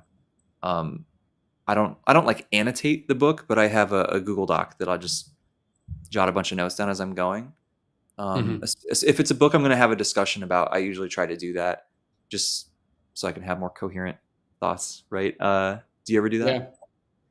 Yeah. I should be doing it more. I tend to start off taking notes, and by the time I get towards the end, I've kind of stopped, and then I Sure. have to do a quick read. So, like the day before I had that discussion, this is probably where the tweed jacket stuff came from. The day before having that live stream with Thomas, I'm like, oh my goodness, I've forgotten large portions of this book. And Mm, like Thomas has a pretty substantial channel, BookTube speaking, yeah. and I'm like, oh my goodness, I have to find some erudite things to say by this time tomorrow, because 1,000 people are going to watch my thoughts on Sun Eater. Uh And so I huh. messaged Thomas behind the scenes. I'm like, how much do you remember about this book? He's like, I'll be honest, very little. I'm like, we So both have funny. to talk to 1,000 people tomorrow about this book. So I did like a proper deep dive on them. So basically, I read the whole novel again. Flicking through it, stopping at specific sections, taking Sure. notes. But the whole time, I was just thinking, if I had done my homework and annotated and taken notes, then I wouldn't have to be doing this because it would all be kind of ready made for me. So it's Yeah. something I want to be a bit more cognizant of going forward for sure. So I don't Do find myself you? in that situation again. Yeah. Yeah. I do want to say hi to Joanna. Shut up. Um, the Do you find that taking notes takes you out of the story? Do you find it distracting in any way, or do you find that it reinforces and actually makes you enjoy things more? It's a different process, isn't it? Mm. when I was like doing my literature degree for uni, I would love taking notes. I'd have my book on the side, especially poetry. Like when you're reading a poetry book that's 300 pages long, it's a Mm. really fun, immersive process. You're still getting, I forget the technical term for being in the zone, but that's what I mean, in the zone. Yeah. And it is a different experience from, say, reading Malazan or Stephen King or R. Scott Baker and just Hmm. reading the story and letting it flow because you are consciously interrupting the flow. Yeah. So I wouldn't say one's better or worse. They're different patterns of immersion. I don't know if Yeah. you'd agree with that. I think I would. Yeah. I don't know. I'd be interested to hear exactly how you do it. What I've tended to do to try to not disrupt it too much Yeah. is if I'll just read, and then when there's like a page break, like going to Yeah. a different scene or at the end of a chapter or something like that, is when I'll go in and I'll jot down some notes on, so and so is doing this. That makes me think this thing, or this seems really important. Just trying to notice some things like that, or if a certain theme seems like it's standing out, or Mhm. things like that. Um, I didn't. So when I read Shadow of the Torture, it was a lot more than that. Like I Mhm. was trying to like I wanted to be the guy in the discussion who caught everything, right? I was like, I can do this, right? And I missed so much anyway. But somebody else said that too. The It's funny. Yeah, taking notes. I've spoken to two or three people who were in that live stream now, and they've all said I came in thinking I knew what was going on, and then leaving the stream going, I was an idiot. Not I was an idiot, but there were people who blew me out of the water, Yeah, basically. Yeah. yeah. It was so funny. Like somebody would say something, and I'm just like, where did you get that from? But they're like, oh, it's Yeah. right here, um yeah, that's a wild experience. Yeah, a little summary after each chapter. Yeah, I think that's good. Just it doesn't have to be a ton, right, to reinforce. I got this a lot from I don't know if you have seen the series that Philip and AP did about analyzing stories. um Maybe. yeah, it was videos on like plot and narrative structures and character arcs and just how to do an analysis, basically. Yeah. And they were talking a lot about how some people are hesitant to do this because they think it'll make the story really sterile and take all the fun and the magic out of it. But they have found that doing it actually makes you love it more because you understand it better and you can relate to it more strongly and things like that. And I've definitely found that with the note taking, right? I don't know. I just feel like I get so much more out of it that way. Like I'm more engaged with the story because I know I want to jot down some notes and I know I'm going to talk to somebody about it. And I don't Yes. want to show up and just be like, oh, this was fun. And that's all I have to Yeah. say. I'm like, I don't know. But No, I think yeah, you're right. I yeah. thought, do you ever find with your notes that you think you understood what you meant, and then you look at the notes a day later, and you're Uh-huh. like, "What does that mean? Green tree eats the fish." Like, what kind of inspiration? Yeah, yeah. I have You that should issue. some of my One Piece notes that I jot down. You should see how weird the because one. Have you seen or read any of One Piece? I've read the first arc, the first 100 chapters. Okay, Forgive me if I'm missing you or talking over you. I think the data's getting a bit skewed. I've read the first 100 chapters, which is the East Blue, hmm, and I have meant to continue. But I just haven't. I picked up Assassination Classroom instead. sure. Chainsaw Man has been calling to me. Mm. So I probably will get to it. I think what I'll probably do is do One Piece in one big massive rush and treat it like, yeah, well, yeah, I know, like 900 more chapters. But the truth is, with manga, you can get through it quite quickly. You can. And although I know that One Piece is known for having a lot of depth that builds over time, my Hmm. understanding is that doesn't hurt the actual readability of it. It's still a very fast-paced read, Yeah, and that never really stops. You can correct me if I'm wrong. that's been my So experience. Yeah, yeah. So what I think I might do is just take like a summer or like a month of time, and that will be my One Piece reading, and I'll just catch up all the way, and I can hit the final chapter with the rest of you guys, and pretend like I'm one of the hardcore fans. hey, Some you'll be people there, love bro. it. It's their Oh, favorite thing ever. yeah. I can't say it's my favorite thing ever, but I really love it. And the more I get into it, the more I love it. So maybe by the time I'm caught up, maybe it will be. I had to go out and buy a shirt, right? Because I'm just like, oh, I'm one of them now. I'm one of Yeah, these One Piece guys. So yeah. Like it's great. I have a slight feeling of trepidation that's quite similar to my Empire of Silence Mm, feelings, which is that I liked it without adoring it. yeah, But people also tell me that it's after the East Blue arc that it really becomes this yeah. phenomenal piece of literature. And the fact after that a so many people, hundred. Yeah. 100 chapters, but there's so many booktubers that I adore who find, forgive me, deep resonance and deep impact from it. Like Philip Chase has been Yeah. doing it, and people Yeah. really look forward to his thoughts. So there's clearly some complexity behind it that I haven't hit yet. No, you haven't. You've gotten to a part. There's a part in Arlong Park that a lot of people Yes. resonate with emotionally. Um, I did. It didn't hit me super super hard. I was like, oh, okay, like this is, you know. Um, but then by the end of the next arc, Arabasta, and then even more so at the end, towards the end of Water 7, like I was crying. Like it was like it hit hard. And the Was storytelling is the just so good. Arlong Park? That's part of East Blue. That's the bit Yeah. where I was going to say they're on an island, but that's not very helpful, is it? That's the one with spoiler free. One of the characters on the boat family is Yes. kicking around on an island. Yeah. It's that section, right? Yeah, I did find that really really moving, Yeah. actually. Yeah. There's just a lot. Yeah. It just you get more and more of it. And now I'm on what chapter am I on now? Like 550 or something at this point. Hmm. And we've had a lot of those big emotional things, but now the world building is really coming into play, and Hmm. we're just seeing like it's always been a thing. It's always been impressive, but now it's starting to come together. It kind of feels like we're hitting bone hunters. Is kind of what it feels like. We're Um, hitting bone hunters. That should be on yeah, a T-shirt. it should be. But it's starting to feel that way, and I'm getting a glimpse. If anyone's read it, like I'm in the middle of Summit War right now. I'm What in. chapter are you on? Just to Uh, I wrote it down. It's like what hundreds are you into? it's 500 something. Um, but right now I'm at this part where it's basically just a huge. I'm in Marineford for those who know, 568, Okay, and halfway.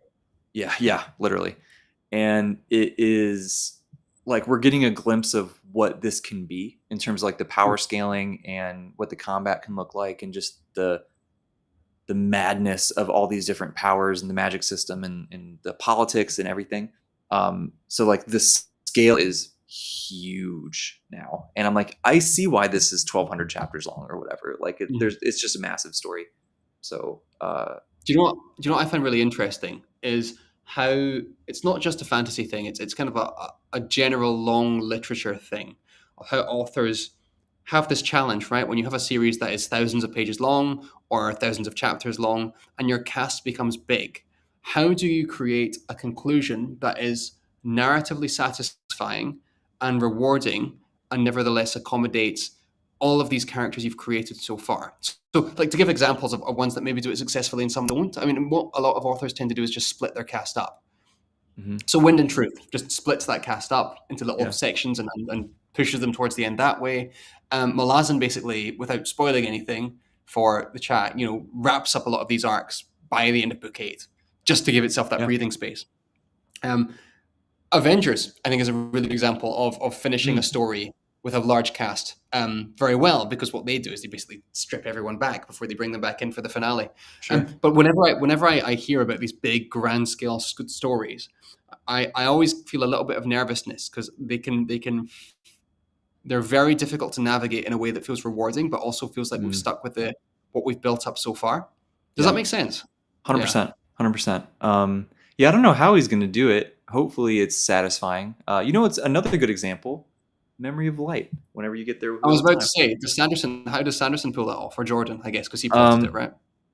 it's yeah. I think I can't. I don't know how much of the complete like the ending that Jordan did. I think it was a good amount. I know he did a lot of the last battle, um, which is unbelievably, literally a 250 page chapter. That's just this Yeah. huge battle scene that like I read it all in one go, which is crazy for me, and Wait, especially can then. I stop you? Can I stop you? Yeah. Which do you prefer? That chapter in the Bone Hunters, or the final scene of Memories of, or that Oh. final battle sequence of Memories of Light? Oh man, that's tough. I don't know how to answer that. I'm like, Without spoilers as well. yeah. So that Bone Hunters chapter is still the most visceral reaction I've ever gotten when reading a book. So that Yeah. stands out a lot to me. If I was going to reread one of them, I'd kind of want to rather reread Bone Hunters because it's shorter than Yeah. the whole last battle. But at the same time, the complexity and all the moving pieces that still is pretty easy to follow that Yeah. Jordan / Sanderson pulled off is like it's just so impressive. Uh I might still go with Bone Hunters to be honest, but I just like Malazan more than Wheel of Time at the end of the day. Yeah. But I do still enjoy Wheel of I Time. think another thing that's very difficult to pull off for fantasy authors, I find, it doesn't get talked about as much, is action. I think we often talk about the action scenes in these books, but I think a lot of people don't actually read the action. They skim through it to see who gets stabbed. Mm, And to construct a narrative where the reader isn't just skipping ahead to see what the outcome is, like like a teacher giving a test back and the score's on the bottom, is very, very difficult to do. Because the mm, natural impulse when something tense is happening is that your eyes go down the page. So yeah. these authors who let you linger on each paragraph or force you to linger on each paragraph is a huge skill. I don't know if you've read any Yeah. Joe Abercrombie. I think Joe Abercrombie's very good at this. He Sanderson is is. also very good at this. Yeah. Yeah, I've read the first trilogy, the First Law, is all I've read from him so far, which I know is a huge crime. But Mm. I will get to him. But he's, you know, who else is? I know we were talking about Janny earlier, but she writes some of the most unique but just amazing action sequences that I've read so far. Yeah, It's unbelievable, honestly. Um, really. yeah, Jordan's action was cool. John Gwynn does action scenes really well, I think. I've not read a single page of John Gwynn, Mm, and I know that's quite unusual because he's obviously he's got the BookTube connection now as well. But yeah. yeah, I've got Malice on my shelf, but I've heard that's not Mm. the best one to begin with. So I think that's why I haven't picked it up. And again, it's the open series thing, isn't it? Yeah, true. Yeah. That's still my favorite series of his, to be honest. Oh, really? Faithful and the Fallen is still. I like Bloodsworn. I liked it a lot, but I think Faithful and the Fallen is. It just does some really. I think they're unique, but maybe there's some stuff I haven't. I don't know. The way that he handles like Chosen One and Prophecy and some of these tropes is just feels so unique and different, and it got Malice starts slow. It's got that Hmm. like classic, you know, it feels like Wheel of Time, which isn't music to your ears, but it's got that slow classic feel. But if you can get through those early stages where you do start to really care about Corbin and these other main characters, Yeah. that then when it takes off, and it's fast paced and it's awesome. It really is. Yeah. Yeah. The sequel trilogy I liked, but not as much as those first four. And then Bloodsworn was just a different series, obviously, right? But it's I that love was it when you. yeah. Sorry, anyway. I was just gonna say I liked it a lot, but I do think that the ending wasn't quite what I was hoping for. I liked book three a lot. It just I don't know. I was expecting a bigger punch at the end, I think. But I was going to say two things. First thing, another writer who does action very well is Von Roycroft, who was in the chat earlier. mm, He has a, without spoiling his series, he has a really good like arena combat section ooh, about halfway through his first novel that is done extremely well. But the second thing I was going to say is that I really love when you find an author who's been on your shelf or you've known about tangentially and you pick up their first book and it's almost just like, you have those friends that you yeah, just click with instantly. yes, And I love when an author is discovered who you maybe have heard their name of. This was me and Robin Hobb. I've heard their name for ages. I was like, right, I'll get to that at some point. And then you crack open that book and you're like, oh my goodness, I could have been reading this 5 years ago. uh huh, I love those moments. So hearing you talk about John Gwynn a little bit, I'm like, okay, maybe I will. Fond du Lis was another one like that for me. I want I to had read her Fond du Lis. stuff. Yeah, Jade City, without spoiling any, it's so unique and different from most of the other stuff that's in the space. Dresden Files, I have issues with Dresden Files. I think Dresden Files is a fabulous, fun read. Again, from book one, I was like, I'm going to keep going with this. cool. So Yeah, I love when I discover authors like that. yeah, Yeah. that's awesome. Yeah, I love that too. I think who was my most recent one like that? Um, I don't even know, to be honest. Janny's probably the most recent one, but that was a little different. Like that wasn't just on my shelf and on my radar for a while, and it kind of came out Yeah. of nowhere, to be honest. Yeah. Maybe Rakia with the Sun Eater stuff. That was like, which I still kick myself about because I was there when he did the Kickstarter for his Diamond Edition of Book One, and I was like, I haven't even read these books yet. Like, I'm gonna save my money. And now they're impossible to get, and I want it really bad. Really. So it's That's like Dungeon Crawler Carl. mm, Sorry, I feel like I don't mean to cut you off. But no, awesome. the Dungeon Crawler Carl, those really old, goofy looking covers. I don't know if you know what I'm talking about. Yeah, yeah. Those are really hard to find now. They sell for like a few $100s. I think Wow. minimally. Yeah, yeah. Because what happened was he got a main. My understanding is he got a mainline publishing deal, and part of the I could be misunderstanding this, but my understanding is part of that deal was all the copies once they were sold, they're never coming back. Those editions are Mm, gone forever.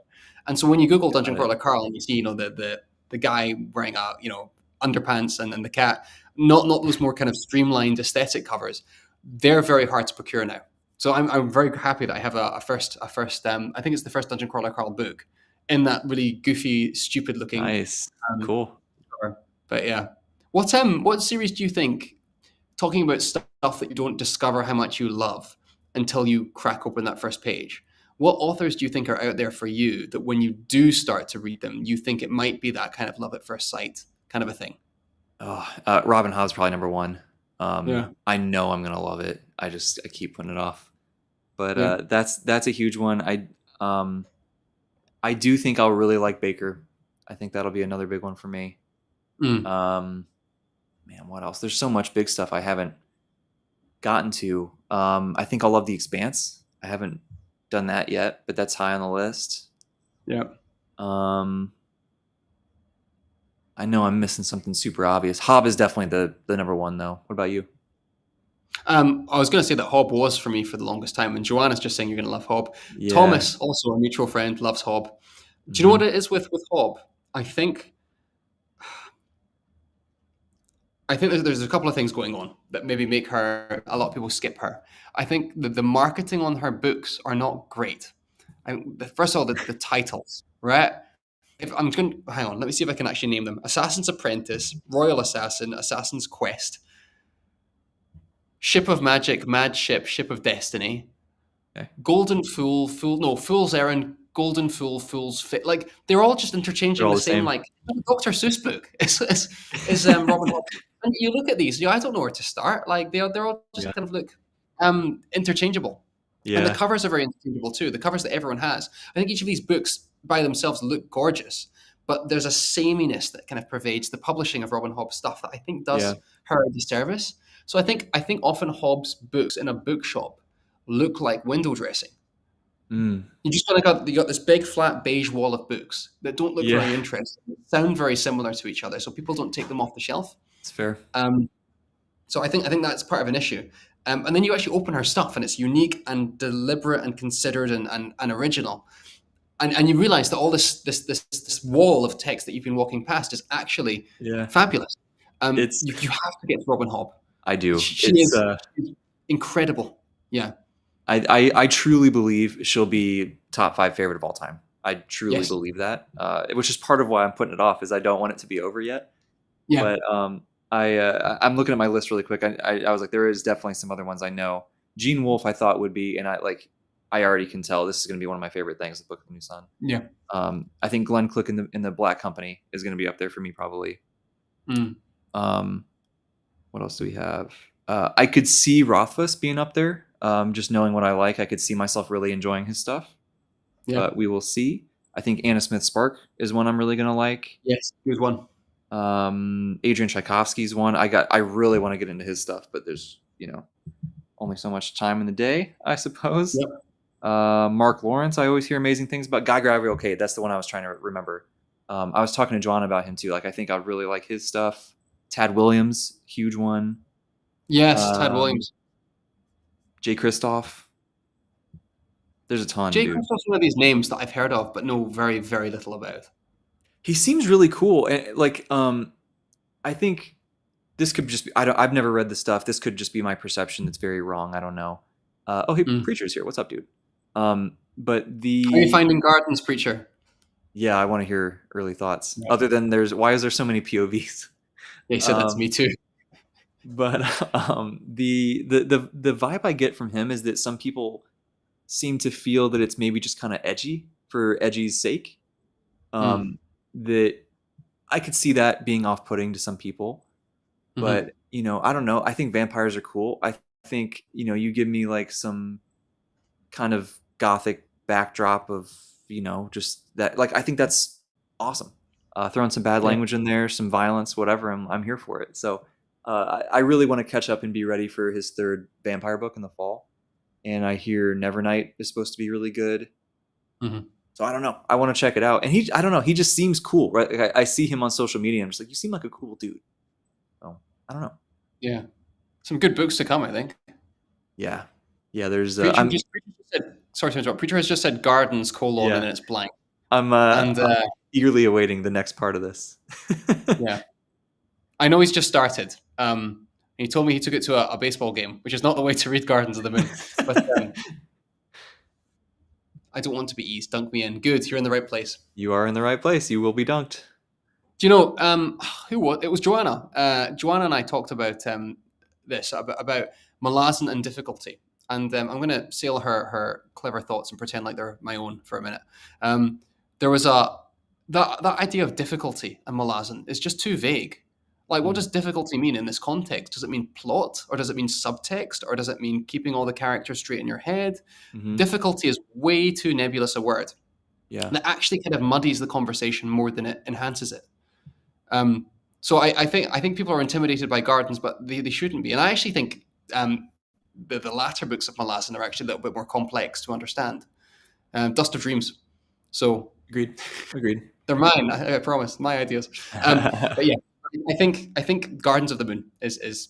I would stand by the fact that it's a fabulous read. You've got some really amazing atmospherics. I just passed the scene in book one. How can I say this? Crone just announces her lord to a certain character in book one, and that scene is just teeming with atmosphere. Yeah. I'm really enjoying going back through it. It's hard to kind of read it a chapter a night, but I'm certainly I'm a moment's reader. You're in the right place.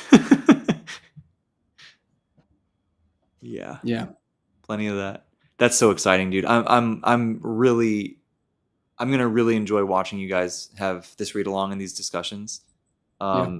It's gonna be awesome. It makes me even more excited to do my reread whenever that can happen. But we talked about earlier how some of our reading decisions are guided by some of these things, and this is one of those that's given me FOMO seeing you guys going on this journey. And I love that Erickson is so forthright about his writing and his writing process. I mean, he says straight up, like he's a bit of a nerd for this stuff. I've heard him say that previously. I'm a nerd for dissecting texts. But it makes for a really interesting conversation because you can say to him, talk to me about this scene. Yeah. How did that come about, or what was going on there? And he will just break it down X, Y, Z for you. I get a bit ticked off sometimes at writers when they are asked about their writing process, and it's like a particular element of their craft. And how to articulate this? They almost seem to get a little bit annoyed that the magic and mystery of the creative process is getting intruded upon. Does that make sense? Yeah. That it's almost like if you're asking them, how did you do it? It's implying that it was difficult, which is true. Writing is difficult. I can't do it. I just teach it and pretend. But like, I love that Erickson will dissect his own work for you and also be quite forthright about how things are going. He said like Walk in Shadow, like plot is what he's trying to. Or plot. I think it was you said he was trying to kind of get a grip on the plot and how that's going to come together. I love how articulate he is and forthright he is. Yeah, I do too. And I find it like as somebody who does want to try writing, at least I find it so useful and just like it's informative, but it's also like what's the word I'm looking for? I can't think of a efficient way to say this, but it's just nice to know that somebody who's that good at this thing is willing to break it down and like that it can be broken down in that way, right? It's not just this, oh, he's just great at it, so it came out awesome. Like there was a process, right? So I think when you listen to people, like Sanderson does this a lot too, right? Talking about his process and where things came from. He's amazing. His lectures are just fantastic, fabulous. Yeah. And I see, I guess I see the concern of taking the magic out of it and stuff, but like to me, like take all the magic out. I love that, right? Like the magic is there when I'm reading the story, but when I'm trying to learn how you did this, I want all that gone. Like just give Yeah. me the nuts and bolts, right? So yeah, I had that's so great. I had an English teacher. Right, I'm going to say something, and it's going to break your heart. Okay. So okay, I'm going to say cover your ears. It's okay, but it's something that kind of did strip the magic away for me. But it's also very insightful. So I had an English teacher. I was in sixth year of Scottish education, so this was right at the tail end. I was like 17, and we Okay. were discussing who was it? He wrote plays. Tennessee Williams. Okay. So Streetcar Named Desire, for example. And the class was, and she was a fabulous English teacher, and she did this with purpose. But she really kind of did like a party pooping move, where we were talking about what happens to the characters after Streetcar Named Desire. Like, I wonder where, I forgot all their names. Blanche is going to be next, where this person is going to be next. What would the next 100 pages look like if they were to come into fruition? And my English teacher turned to us and went, and this is what's going to break your heart. Our English teacher said to us, "You don't quite understand what this is, do you?" And we kind of go, "What?" And she goes, "These characters don't exist. The emotional attachment that you form with these characters is legitimate and wonderful, but you also have to realize that they cease existing when the page ends, and that everything the story stops with purpose for a reason, because that is the best place to leave them. And okay, it's a good activity to think about what's going to happen next, because that builds that brain muscle, that reading muscle. But at the same time, this thing is crafted. This is a discrete piece of art, and Yeah. there's a danger maybe in conjecturing what's going to happen next, that you fail to appreciate that the writer has structured this thing for a purpose. These characters are not your friends. And that is also something as a critic that you have to accept. So Mm. it's quite upsetting to hear it, because I'm like, excuse you, Fiddler is my friend, and I don't want to hear Right. anything else. But it does kind of give the author that agency back again to say, listen, this Mm. thing structurally coheres if it's done successfully. So it's what I was thinking of when we were talking about the writer's craft and how to kind of Yeah. bring stuff together. Yeah, Yeah. I love that. That makes perfect sense. yeah. Um, She was a yeah. great teacher. How important is that, man? That's I can remember having, I don't know, two or three teachers in my life so far, maybe even more than that, that have just Mm, like I look back on it and I'm just like, wow, you were amazing, right? Like yes. there's just something about there's some energy that you feel when they're giving a lecture, or they're talking about something or whatever. That's just like, you really care about this, and I can Yes. just, it's so tangible, and it makes it stick in your brain so much more. It makes you think critically so much more. Like you get so much more out of the process, dude. It's I And imagine a very difficult job yeah, to manage everything that goes into it. But wow, you got to remember that half the people in that classroom don't want to be there either. yeah, Sometimes yeah, including the teacher. Yeah, Sanderson is a really good example of that enthusiasm. Like his lectures, I listen. I was playing a video game. I think I was playing Fallout 4 while having it on in the background, and I yeah. just listened to them in one straight shot. It was like 8 lectures. This was his, I think, 2016, 2018 series that Okay, he did. sure. And he's also an ummer, by the way, Brandon Sanderson. He gives me hope, because he does a lot of ums and ahs. Yeah, But his yeah, his excitement and exuberance as he speaks about, gardening versus architect and all that kind of stuff was hmm, was genuinely engaging to listen to. yeah. Yeah. Yeah. You see, like in the comment sections of those videos, there's a bunch of comments of people that are like, I have no interest whatsoever in learning how to write. I just like listening to you talk about this. Like he just Yeah. has such there's such a gravity to the, and of course his popularity helps, and people are going to naturally think that he's amazing at it. And so they're more, they're engaged for that reason as well. But his delivery is awesome. Like he's just, what an example of somebody who's just so passionate about something, and Yes. take over the world because of it, right? Crazy. Yeah. I Yeah. heard a really good quote. Um, I'm going to butcher this. It was in one of my teaching courses. I'm going to absolutely savage this. It was something along the lines of, the trick isn't to try and make the content interesting, it's to show the students that the content is interesting by itself. Mm, So you shouldn't have to do these crazy fun activities of like, listen, yeah. take the literary quote and pin it on the donkey. I mean, that stuff can be engaging and fun, but you've really succeeded as a as a student-teacher relationship when you can show them that actually just thinking and talking about these quotes is rewarding, full stop. Yeah. And that's the real Yeah. challenge while you're doing all your marking and behavior management and all that kind of the stuff that just comes with teaching. That's how you get them. And it's why so many English teachers are just like, you need to read. That's the line you keep hearing over and over again. You need to read, because ultimately, to get a student good at English in particular, it's about having them appreciate that a novel is. Obviously, there's reading comprehension deficit. There's stuff you need to be wary of. But if you can get the right kid with the right book, that's your job done.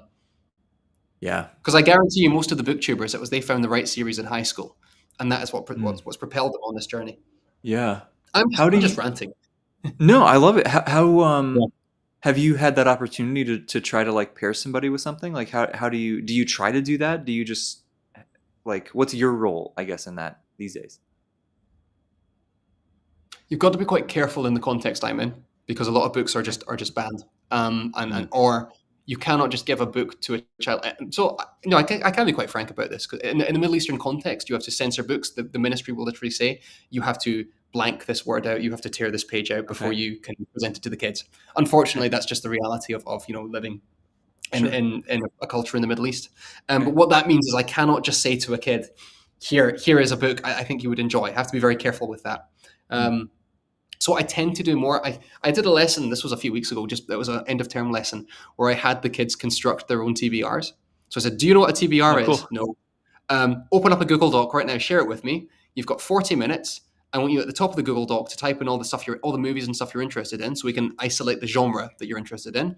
And Hmm. then we're going to find, by the end of this lesson, 10 books that you might like. And that's how I kind of did that. Cool. I try and lead a lot of conversation and guided reading in my lessons.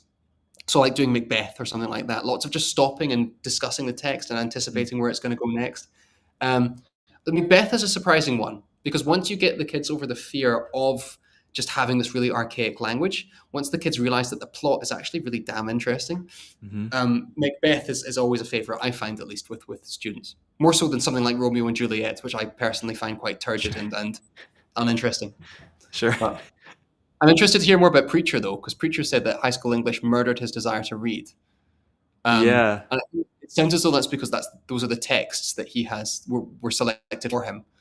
And that Yep. ultimately is the issue, isn't it? That you get given a book and told to read it, which just makes it less interesting. 100%. I had this exact same experience. Yeah. I was a huge reader growing up. Like that's all I did in my free time. Yeah. Um, and then this was honestly, it was like when I got to high school, it slowed down a lot. Which some of that was because I was going to basketball practice all the time, and Yeah. there was other stuff. You start to hang out with people outside of class, go play video games, whatever. Hmm. But there was 3-4 years there where I was barely reading at all. And I think some of that was because the books that they would give us, it was like you have to read this and you have to write a report on it, and it wasn't fantasy, right? It would just be something I'm not interested in, Yeah. and it was just such a slog that it made me be like, man, reading is not fun. I don't want to do this, right? So I'm fortunate that had an experience and was able to come back. But Yes. yeah, I had the high school books that they give us were just not to my personal taste. I'll say that. I think, was it Brandon Sanderson himself who said that he was not into reading until a teacher took him to the library and gave him a I think copy. I so. think it was of Dragon Riders of Pern, I think. I think Um, I think that's and right. look what that sets in motion. Do you know what I mean? Yeah, yeah, Yeah. unbelievable. Yeah, I know Tom's had quite their journey with that too. Yeah, Preacher, it's it was my exactly. teacher said these real books that tell you important stuff, and that's what matters. Uh huh. It's a tricky thing to navigate from a teaching perspective, because English is hard to teach, if I can say so myself, because you're teaching both the content and the medium of communication.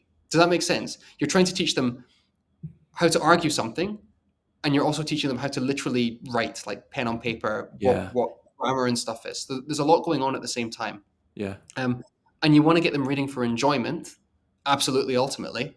But you also want them to recognize that you can tear this text apart, and like we're saying Mm. with Erickson, actually dissect it and find meaning in that. So there's lots of things to juggle at the same time, and there is always that danger, isn't it, that the teacher might go one way rather than the other. And then, of course, you've also got upcoming exams. Like these teachers, a lot of them are stressed out because they're trying to get their kids a certain grade Ultimately, because there's also a job security factor in that too. Sure. So there's about 9 or 10 different things at play, which is why, again, it comes back to our assassination classroom discussion. Yeah. How much is feasible? But yeah, Danish class, interesting. Hmm. Yeah, I imagine that sounds like a lot of things to juggle. My Yeah, very limited experience with teaching has not been nearly that much, just because it's like there's no job security component. Like I teach a yeah, class that like they don't want to teach it, so they have me do it basically, right? yeah. And they given me just complete free reign over how I do it. Like they at all the university, Yeah. and as long as it's, I mean, I shouldn't say they don't care at all. Like there's a few guidelines I've had to adhere to, but they're pretty Mm. basic.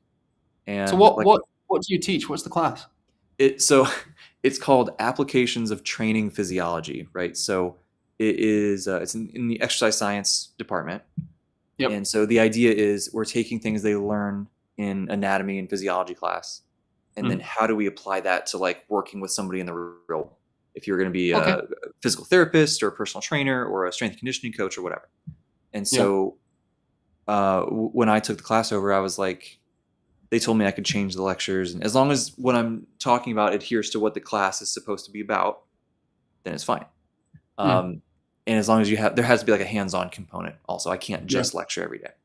So I was Yeah. like, say less. So like I changed. I redid every lecture. I did everything over, so it's all just about lifting weights because that's all I care about personally with exercise.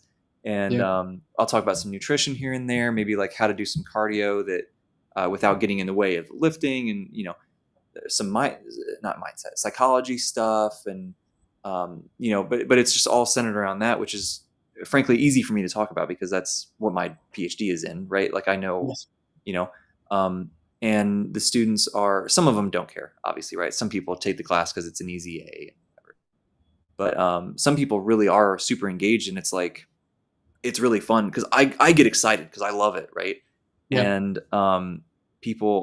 the people who are also engaged, like it's just really cool because it is a very unique class. I hope it's not um, arrogant to say that, but it's quite literally the class that I wish I had in my No, it's undergrad. really nice. Yeah. Yeah, it's because you don't, as somebody who wanted to do this, personal training, whatever thing, I wanted to learn how to write programs for people, and there's no class that will teach you that. Yeah. And the certification programs you can do are all very outdated. And so when I was like, the class is gonna teach you how to do this. I'm gonna mention literally all of the cutting edge research that guides Yep. everything. I'm gonna update the lectures as more research comes out. Like Yep. this is what I wanted. Here you go. And it's been really cool to see people's reactions to that. But it's just there's just such less, right, for me as opposed to somebody like yourself or somebody like Philip, who's a teacher, and like you know, Yeah. there's just when that's your career, it's different from when it's Yeah. just part of a thing they asked you to do, right? I think it's. I like what you're saying. You're celebrating how niche it is. If that's a good way of Mm. putting it, Yeah, because yeah. it just makes me think about all the courses I took in university and which ones I like the most.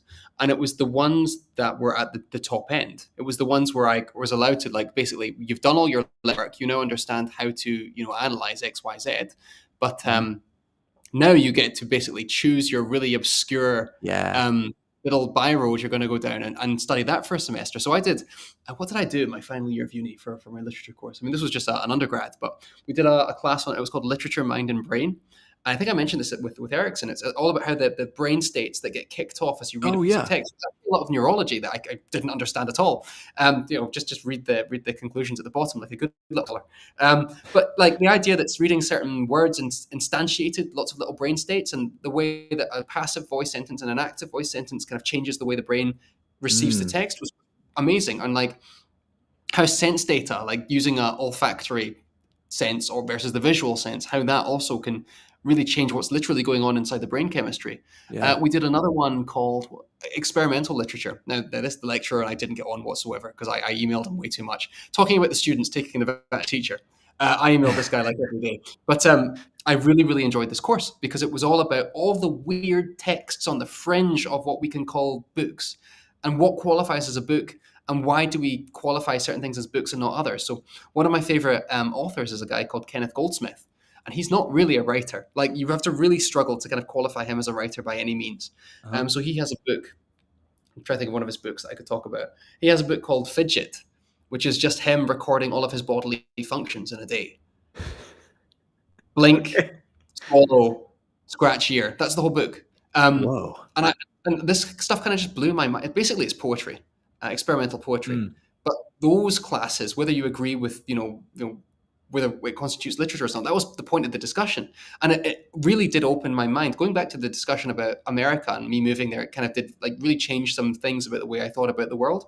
These classes do the same thing. And I don't really think you can do that with an entry level course. You have to get to the top and have that discussion.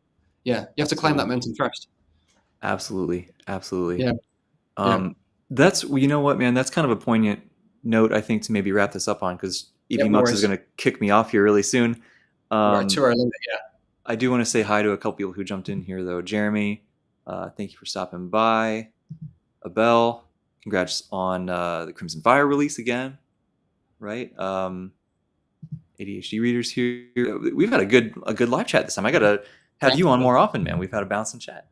Absolutely. I always enjoy conversations. Before you go, Preacher, I would love to hear more about later, because we're about to end. But your approach to biblical analysis and exegesis, I think that could be a really interesting conversation. Because of course we do have a different kind of teacher in the chat this whole time. So get to that another time. Yeah, for sure. That I'd be interested in that as well. So chat, thank you for hanging out with us. If you're watching on the replay, thank you for watching. If for some reason you're not subscribed to David, go subscribe right now. His channel is fantastic and doing some really, really cool things over there, and some great live streams now, great conversations, great read-alongs, great everything. And thank you, dude, for taking the time. I know it's late for you. I know I said that earlier, but I appreciate you just being here and hanging out. And I've really loved not just watching your channel, but just getting to know you and becoming friends, right? That's what this whole thing is about. So you as well. Thank you. We'll do a part 3 at some point. We should. Absolutely. Cool. Sooner rather than later. Cool, man. Well, thank you guys, everybody, for hanging out. And